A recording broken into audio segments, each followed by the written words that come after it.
Last year was a very, very trying time in my life where I thought I was going to die. I broke down. I have battled chronic kidney disease for years, about 12 years now. My chronic kidney disease started from drug abuse, first of all. Actually, at a point, I had painkillers in my wallet. Wow. If you just ask and I say, I'll give you. I've been so swamped with what you would call the hustle. Yeah. That I have not taken care of myself. Yeah. Because I remember when I was pregnant with my first, Chude, everybody wanted to advise. Like at a point, what's your own? You go. You have? Yes. Let me be straightforward with the thought. The thought is, if I die now, what is the impact? And how come it didn't affect your career, you think? Because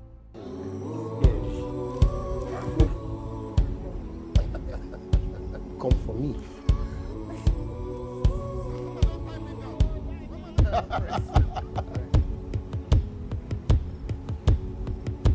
Good to see you. I went to do this interview because this is 20 years of you as an actor. if I count, this is actually 21 now. 21 now, This yes, is now right. February yes. this year was 21. Yes. Trudy, why do you want to make me feel old, man? What's wrong with you? Yo. Well, you can't feel old because you started very early. Yes. You started when you were navigating school and all of that. I wasn't even done from uni when I started acting. Yes. I remember that you were on strike or something. Yes. The main campus was on strike, but I had done my 300 level. Right. I had done my 300 level at French Village, Badagry. And so we finished 300 level and we were waiting for school to resume. So what do you do? Yeah. I was already modeling and I think it didn't suffice at the time because I had already met Zeb Ejiro and he had asked me to act and I wasn't interested. But here I was with a lot of time on my hand and you know what they say about an idle man? So I needed to fill up my time. So I called him. Luckily for me, he was auditioning for a movie and God bless Uncle Zeb. Yeah. You know, he didn't hold it against me that I was very rude. Oh, you were rude the first time he asked you. Take me, I should work Nigerian film. Are you playing? Am I your mate? You see the eye I gave me, I was like, oh God, please, this is because I'm hailing you with all your movies I grew up watching. Yes. And I was so excited to meet. This is Zebijiro. So you were starting to meet him? Yes. But you were not excited to act? What was that? You and who? I was like, oh God, shift. This is not that kind of party. Yeah. But he was insistent. And I think that kind of got me like, this is the reason why I shouldn't. Right. But one of the things so the more insistent he was, Yes. the less you were interested. Yes. Why? What was worrying? I don't know. Like if you say no, why should somebody say please now? Okay. So, but I did keep his contact. Right. And so when I left, when I was on my 300 level and I hadn't started 400 level, I thought, let me call this guy. I called him and just said, Uncle Migwa, friendo. I said, this is Ufuoma McDermott. I know. I said, He's ready for you. I said, please, sir, I'm ready to act. He said, okay, how is Hollywood? Because I remember I did say to him today, that if I was ready to act, I was going to go straight to Hollywood. His response was, please, when you get there, don't forget me. I love it. No fight, no quarrel. So when I called him, God, shame is a bad thing. When I called him, he said, Uncle Miko, this is Ufuoma McDermott. He said, I know. I said, please, I'm ready to act now. He said, okay. How is Hollywood? I said, I'm not gone. I love it a lot. But he didn't hold it against me. And I want to presume that, in his line of work, he's seeing a lot of, things where some young people who probably can't will come to say, I want to act. And then the people who he sees the talent in, he approaches them and they're like, please, please, please, I want to do this, I want to do that instead. But here I was, full circle, coming back to him. And I'm so grateful to him, because not only did he give me that role, it was a prominent role. He gave me certain advices that have helped me till today. And even when I started producing, I remember my first production was a magazine program called Being Mommy, right? Where I was talking, because I remember when I was pregnant with my first, Chude, everybody wanted to advise. Everybody. Like at a point, what's your own? You have? Yes. It was too many people, trying to tell you what to do and how to do it. And so I did this show where we talked about myths that young mothers faced, and then we'll talk to pediatricians, we talk to gynecologists, and talk to GPs to say, does this work? Do high heels affect a pregnant woman's pregnancy? Does cold water affect the baby? All of those things. And I didn't stay with it. Maybe if I had stayed with that, maybe I would have remembered the vision of creating family content. I didn't remember that. I got swept with the wind. Oh, what is in vogue right now is comedy. I said, let's go there. And do it. And then I went into comedy. And then after a while, the gatekeepers would come and say, no, what's in vogue now is romance. And I went with it. Yes. And it took me all of this time to come and see my own handwriting. It wasn't typed. It was my handwriting. Yeah. Saying this is what I want to do, this is what I want to be. Yeah. And what happened to me, I keep playing it back in my head, and I say, it's like Jonah running away from the vision or the assignment that had been given to him. And God said, no problem. I will bring the vehicle that will take you there. And he called Uber to come and swallow him. And the Uber took him to his destination and vomited him. There, yes, by force. Do you understand? Yes. We do this. Yeah. And so it took me all of this time. And, when she said it, then I thought, okay, I've got to go back to what this vision is. Last year was a very, very trying time in my life where I thought I was going to die.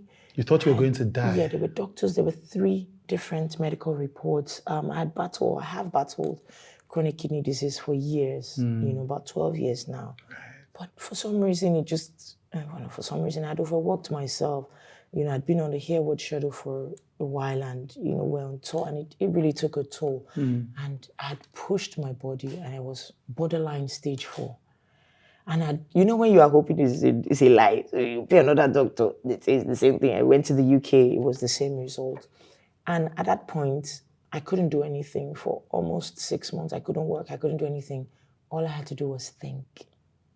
Wow. Sometimes God sends that whale to swallow you so that there was nothing Jonah could do in that whale's stomach. Just sit and he think. sat down and he thought about, what did God tell me to do that time? And that was all I could do today.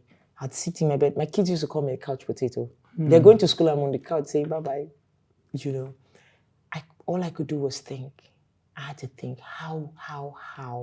Because I realized that the reason why the vision was there in the first place was to create a certain type of impact.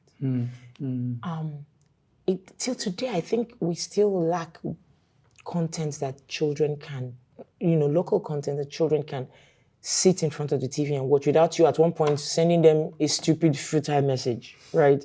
That doesn't make any sense because there's a scene coming up you don't want them to see. Yeah. And I just realized we don't have a lot of that. It's a vacuum. It is still a vacuum. So I came into Nollywood as a filler. Okay, this time I have just 1 year to go from school. Let me be in this. But I've been here long enough to understand that you can't just be a taker. You've also got to be a giver. And that's the one thing I'm grateful for. So in assessing whether or not it was a good decision today, I say that it has come to make me realize that life is not just about you existing. It's about you ensuring that after you, others can exist. Yeah. It's interesting I'm asking this question now because the experience, when you were literally facing death was last year. Just last year. So this was last year when these thoughts came into your mind. But what happened that made you stuck at home? So with chronic kidney disease, your whole body has to be in check. My weight, people don't understand. When I say I can't afford to put on weight, I don't want to die. I have little children, everything. So just the stress of me going on tour. I went on tour the year before in the US. I was on tour for the whole of October. Got back home, I think in November. By end of November, I had come to Nigeria to start tour in Harewood. Tour went on tour and rehearsals from November into December. I flew back to the UK for 2 days for Christmas, came back, and then back here we were on planes, we were on trains, in and out because it was a tour. And then of course we had a film to shoot, and in all of that, I broke down. My blood pressure was extremely high and there was a strain on my kidneys. Now here's the thing, Chude, I really, really pray that God gives each and every one of us the understanding that health has to be top of mind. I really, really pray that everybody would understand it, because once your health is in question, you see that big dream you are dreaming. Yeah. the fund for that dream, you will give doctor. Yes. You will give happily. Yes. You will give it to doctor. You will borrow more and give doctor. Yes. I did kind of feel the strain, but truly, I had been contracted for the job. I just felt like I needed to fulfill my contract and then go home, right? And that was what was. I did feel bad. At the point, there was a time we were together, and I said to the actress, I said, I don't feel good. I remember Mama Tai was saying, check yourself, maybe you're pregnant, and we laughed about it. But I knew that I didn't feel good. On 2 occasions, I had called my producer and I said, I don't feel well. I felt it, and I said it. I said, I don't feel well. But I just felt like, okay, a few weeks, I'll be done with this and I can go home and rest. But 1st of January 2023, I broke down. We had a show. We had 2 shows that day. I got home from the show and I broke down completely. When I finally booked an appointment to see the doctor, I saw my cardiologist and my nephrologist. The recommendation was rest. That day, I left the clinic. They said, we need you to go home now and rest. I said, I can't. I have to go on set. Today, imagine me negotiating. Yes. God is faithful, that's all I can say. God, because I was just a stupid child. I was negotiating with the doctor. Yeah, over your own life. She said, I need you to go home and rest. And I said, what if I go home? What if I get home? I promise you if I sleep today, before I leave tomorrow. She said, Ufuoma, I need you to sleep now, like sleep. If you can take time and just sleep. I need you to rest. I need your blood pressure to drop. Take your they had to, mix up my medication for a bit. I said, okay, what if I promise you? What if I promise you that I'll leave set by 7? Ufuoma looked at me. She said, Ufuoma, your blood pressure is very, very bad. I need you to rest. Long and short is I went back on set. Hey! I went back on set. But I did leave at 7. Okay.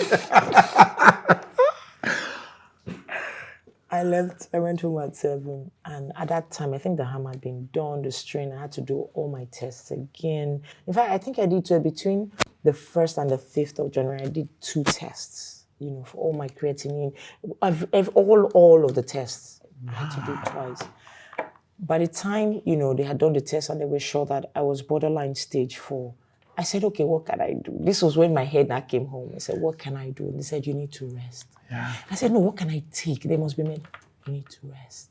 Like, do nothing. Yeah. Don't bother about who's eating. Don't bother about who's going anywhere. Don't bother about, Chude, I can't rest now. Yes. We have to hustle. How can somebody just take to rest? It's like, it's punishment. Do you understand? Yes. I just couldn't. You couldn't fathom it. It wasn't practical. Just give me medication. Do you understand? I left Nigeria, went to the UK. We ran some tests again in the UK. Same thing. You have to rest. We're going to increase this. We're going to increase this. But you still have to rest. I think it was at that point my husband said, I don't know why you're trying to negotiate your way out of this. You have to rest. Going to rest. So even making food for the kids, seeing them go, I wasn't allowed to do anything. I'll just sit on the couch. Since there was nothing to do today, I'll carry my computer and say, God, that thing that you said I should do that, yeah. So that was what afforded me the time to really think, to really come to terms with. Let me be straightforward with the thought. The thought is, if I die now, what is the impact? If I go now, if they're not able to bring, because the doctors had told me, pump and plain, once your kidneys deteriorate, we can't bring it back. We can only maintain. And for the past 12 years, that's what they had done on stage 3. They had maintained. And here I had pushed myself to stage 4, and they were like, this is dire. We're going to be talking dialysis pretty soon. And so I just started thinking, if I die today, the doctors tell me it's 3 months and you're gone. What's the impact? Wow. The message when God sends you never do them. Yes. The one you've been doing, it's all been just you soaking things up. At what point do you now bring out? And so when I started making my short films, I said it was all going to be about impact. It was all going to be about convincing people that good still wins. It was going to be about convincing people that, it's okay to be a good person. You may not be the hottest person. You may not be the rocking person. But trust me, when you're with the good people, you're in good company. So how are you giving now? Yeah. So now that's why you start producing the things that you're working on at the moment. Yes. Yeah. How has that been? Challenging in Because its one of own the things I way. always say is that I was writing something and I said, it's one thing to hear from God. Mm-hmm.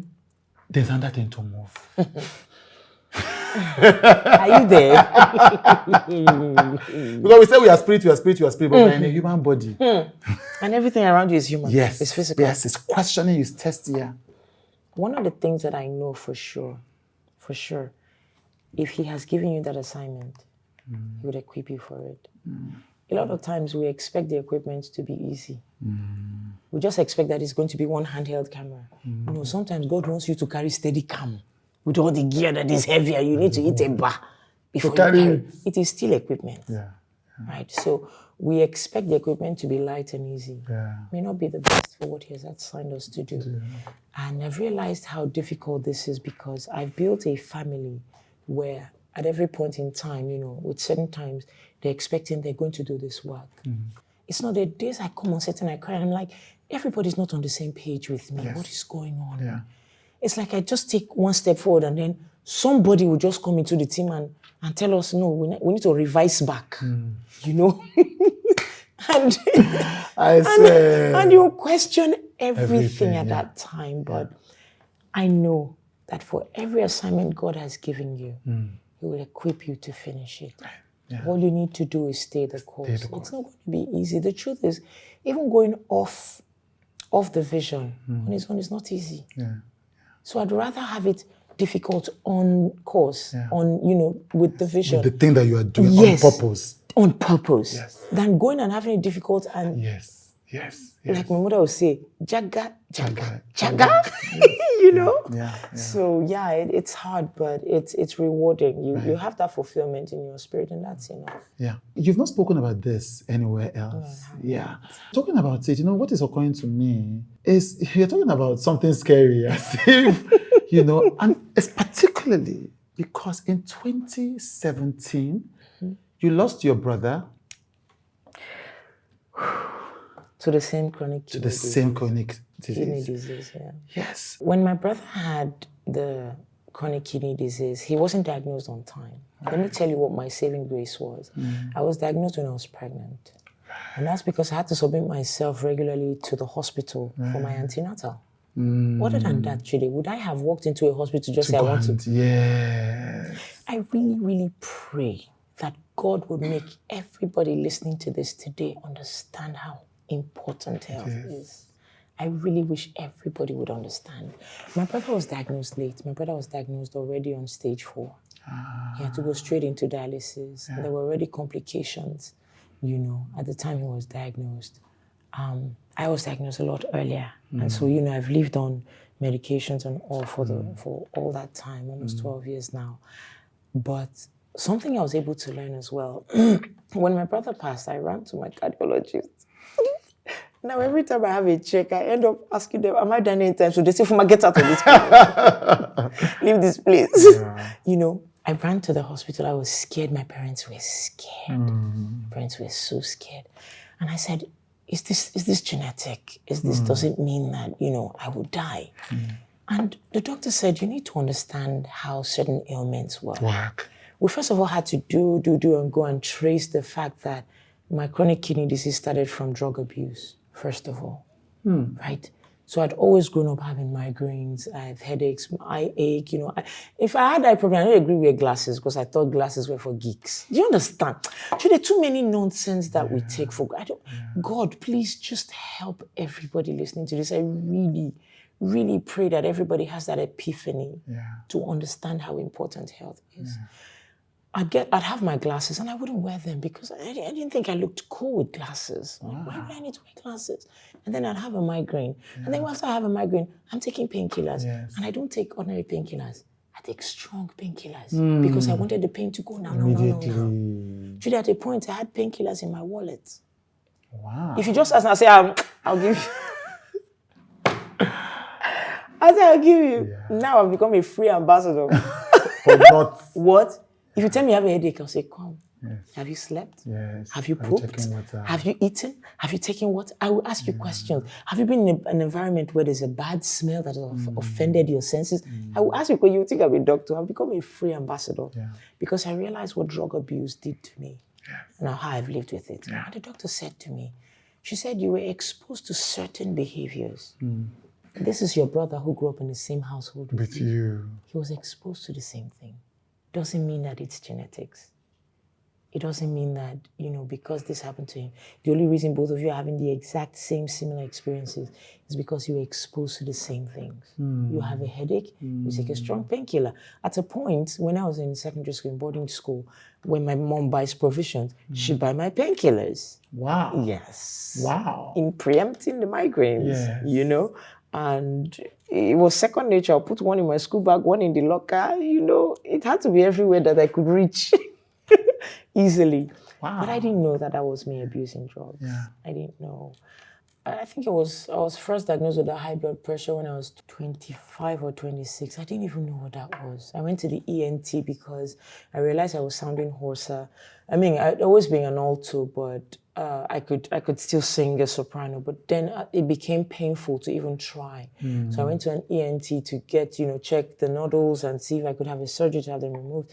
And then just routine check. They checked my blood pressure and they're like, oh my God, did you drive here? I said, I drove. They said, we won't let you go. I said, why would you not let me go? In my mind, guess what I was thinking? I said, these people are looking for who they will put on admission to collect money. I'm going home today. Chude, God has been faithful. I've been silly. I've been careless. I've been so swamped with what you would call the hustle. Yeah. That I have not taken care of myself. Yeah. And so everything I'm facing, I look back and I say, it's for a reason. Yeah. Truly, I promise you, nobody likes to hear about death, but if I die today, I know that I have done my little bit in trying to educate everybody I come in contact with to say, take care of yourself. Yeah. Take care of yourself. Yeah. There's nothing else that is greater than that. No, everything else will take a backseat when your health is in question. Yeah. From your children. Yeah. I couldn't attend to my children. I was on the couch 24/7, from the couch to the bed, then back to the couch, then to the bed. And the children I was running back to the UK to meet, I couldn't do anything with them, right? Take care of your health because everything else will take a backseat when your health is in question. Yeah. And I'm just grateful that God has been faithful to me. Yeah. Wow. When you shared the news about it, but it was a very emotional post. You talked about, him gasping for breath, and you talked about him going while I think he was still linked to the dialysis machine. Yeah. I know you talked about, I remember you saying that he didn't like to take pictures. So that too is a stubborn goat. Yes. But in 2022, you lost your dad. Now, this one was different. Yes. Because your dad was, I think, 85. Yeah. But then I think you had just finished celebrating his 85th birthday. Yes. So you've seen two sides of death. Very funny. I was talking with my sister. My brother died on a Monday. It was September 11, 2017. The Sunday before, my sister was in my house, my kid sister, and we were just talking. And I said, I've never really experienced death. I haven't lost anyone close to me that I loved and what have you. My biological father died when I was 3. I didn't know him, so blame me. Right. I was talking with her on Sunday. On Monday, I was in the studio with the editor. They called to say that my brother had passed, and it was mixed emotions. Like, why now? How? Why? As in fact, when I went to the hospital to identify the body and they opened it, I wanted to just stop and say, "Get up, let's go home." Like, why you are lying down there for what? You can stand up, So it was a bit of mixed emotion because I wasn't sure how to handle it. It was after, all the arrangements and all, because he was young, he was 39. And your health now, you are... Guess what? Tell us. I'm back to stage 3. I told my doctor I was going to give him a gift. When he said he's an Indian guy, and he called me and said, Miss McDermott, he doesn't go by. I said, I know. All of you are saying that he doesn't go by. But it will be right. I said, I like you. You're a nice doctor.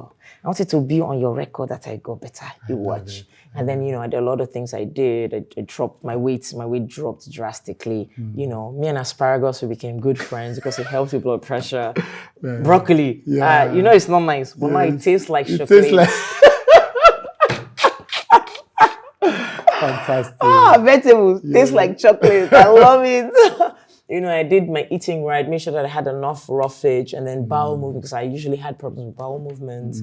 I made sure that I was as much as I could. And then I went for that final test, and he called me and he said, "You're perfectly stage 3." I said, "Me, I know you. You just didn't know." You just did that, I know. They're just confirming. No, I'm telling you, that was like the middle of last year. It was so good. It was so good to hear him say that. So, I'm back to trying to make sure that as much as I can as a human being, I do right by my body. When I read the Bible saying that our bodies are the temple of the Holy Spirit, keep it tidy. A lot of people think of sex. One of the things I learned from my father is finding to understand these things for yourself. And I realized that even your health, taking care of your body is a way of respecting your body. Absolutely. So I tell people lost a lot of weight over the past few years, and people ask me why. So a few years ago, I was praying, and I heard clearly, you will live a long life. So now you have a choice. Will you live it in pain, or live it in peace? Nobody does. That was all. There's no need. That was all. And I began to say, and that you're right, the body is the temple of the Holy Spirit. You take care of it physically, take care of it medically, and all of that. You said, you moved out of the country. You said it. You said it. Because people now, they've tried to fill in the gaps. But, so you've confirmed that. But was that an easy decision? Especially, it's one thing to move when you are going to work in hospital. Yeah. You are going to work in bank. You are going to work in embassy. But you are an actor. Yeah. Your face, your presence is what they say is here.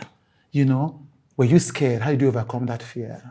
I think it was very uncomfortable, maybe even especially for my husband and for me. Because he had moved from Kenya and he had been here for well over 20-something years. Right. So this had become where he was used to. And, work-wise and all of that. And when we had to move, Chude, that fear of the unknown for him, because he had been out of there for, so long, longer than 20 years, because he had moved places before coming to Nigeria. It was like, how is it going to be for us? How is it going to be for the kids?